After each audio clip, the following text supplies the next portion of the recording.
narito na naman tayo para sa isang napaka-sweet, nakakapanabik at sobrang trending na love story nila Kalingap Jomar at Carla.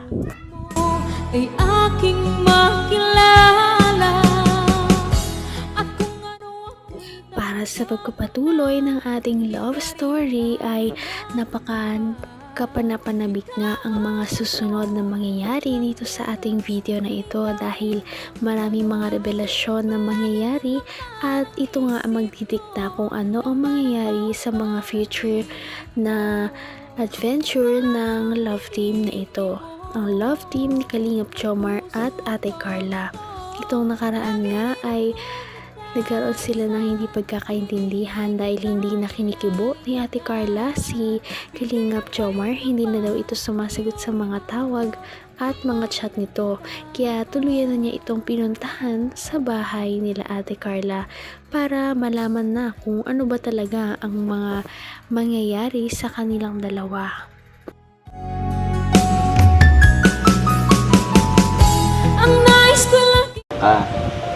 Tapos nabanggit niya na parang naisipan mong lumipat ng kurso. Yun, nabanggit yung mama mo. Totoo ba yun? Alam mo, Carla, alam ko din naman sa'yo kung saan ka masaya, kung saan ka sa tingin mo mag-excel, yun yung sundon mo. Yun yung piliin mo. Alam ko, siguro may pressure ka, pero wag mong pakinggan sila. Mas maganda kung mas papakinggan mo yung puso mo, yung sarili mo. Kasi ikaw naman mag-aaral eh. Ikaw mag-aaral ng 4 na taon. Kaya ikaw, nasa sa'yo ang desisyon. Nasa yun, sinabi ko sa'yo kung saan ka masaya. So ano, tanong kita ngayon, anong desisyon mo? Pinag-iisipan ko pa po. Nag-iisipan? Pero, ano ba talaga? Kung ako, pag mong anuhin, ano ba talaga parang nasa puso mo? Yung pag-nursing ba or kasi nabagay sa akin, gusto mo mag-education? Kung ano ako'y tanggap mo na, hindi ka rin nag-alala. Ito nga kaya ang problema ni Ate Carla dahil kahit na sinabi na niya ito ay parang hindi pa rin talaga mapakali ang dalawa, parang may tinatago pa rin si Ate Carla na hindi niya nasasabi. Ngunit syempre ay nagbibigay pa rin muna ng advice si Kalingap Jomar. Gusto mo mag-education? Teaching? Hindi ko pa rin po alam. Okay. Okay lang ba nga dito ako? Baka may ginagawa ka sa taas, nakabala kita. Medyo nakapanibago ka. Okay lang ba? May nagawa ba akong masama? Ano naman po? Kaya naman. Para kasing alam mo yun, parang nakapanibago. Hindi ka naman ganyan dati. Okay ba tayo? Okay ba tayo?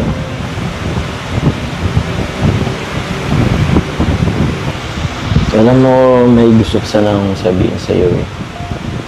Pasensya na ha. Late na pero andito pa rin ako. Yun nga, kasi meron kasi akong gusto kong sabihin sa'yo. Tawag niyan, actually nahiya kasi ako eh. Gusto ko rin kasi malaman yung status natin dalawa.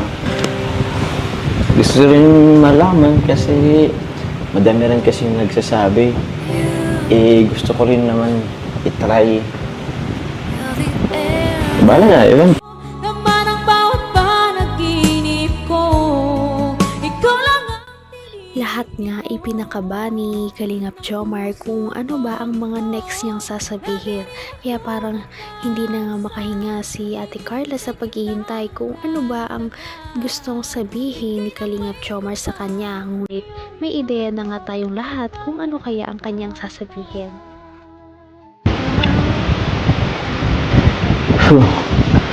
Kasi nga itong buwan ng August, hapon actually, Girlfriend's Day.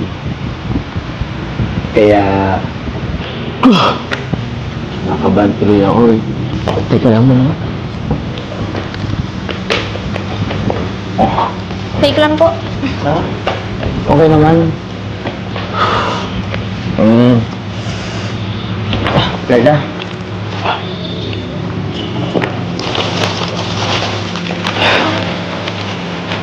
Will you be my girlfriend? Ano po yun? Tatanong ako, will you be my girlfriend? Tumayo ka nga po dyan. O bakit? Seryoso ako. Tinatanong kita, will you be my girlfriend?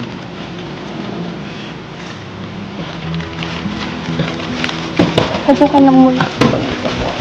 Aba, ayoko. Hindi ako upo hanggat di mo sinasagot yung tanong ko. Carla, will you be my girlfriend?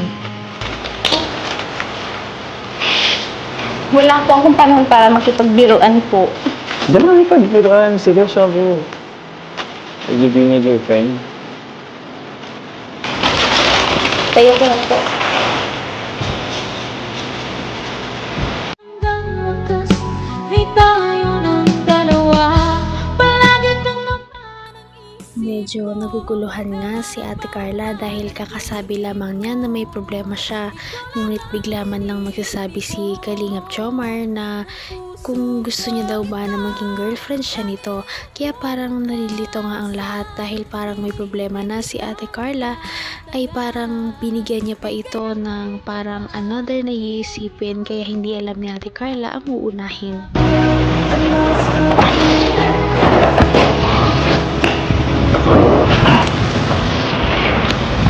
So na Carla, ano yung sagot mo? Alam niyo naman po yung sitwasyon ngayon, di ba? Saka hindi rin po ito yung tamang tanong po. Ganun ba? Oo, naitibayin ko naman. Pasensya ka na ha. Sinubukan ko lang naman. Kasi dami kasi nagsasabi. Tinuloy ko lang. Pasensya na ha. Sorry. Pasensya na rin po.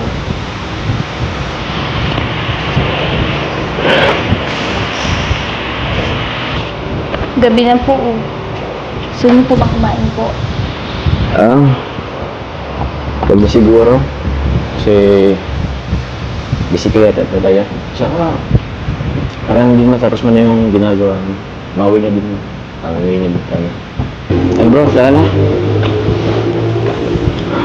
Sige. Uwi na ako.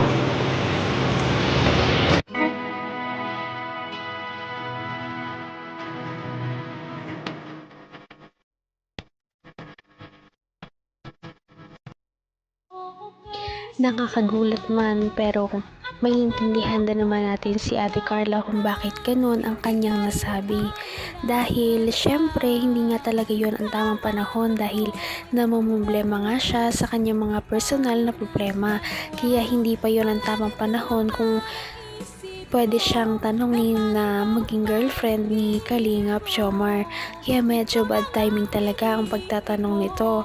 Kaya dito natin malalaman kung ano na nga ba talaga ang next na mangyayari.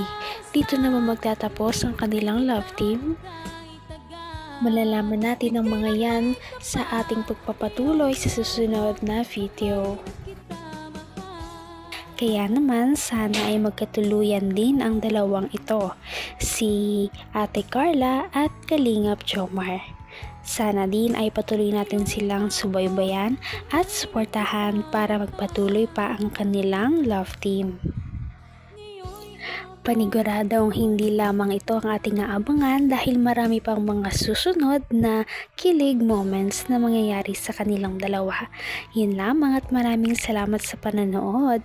Bye!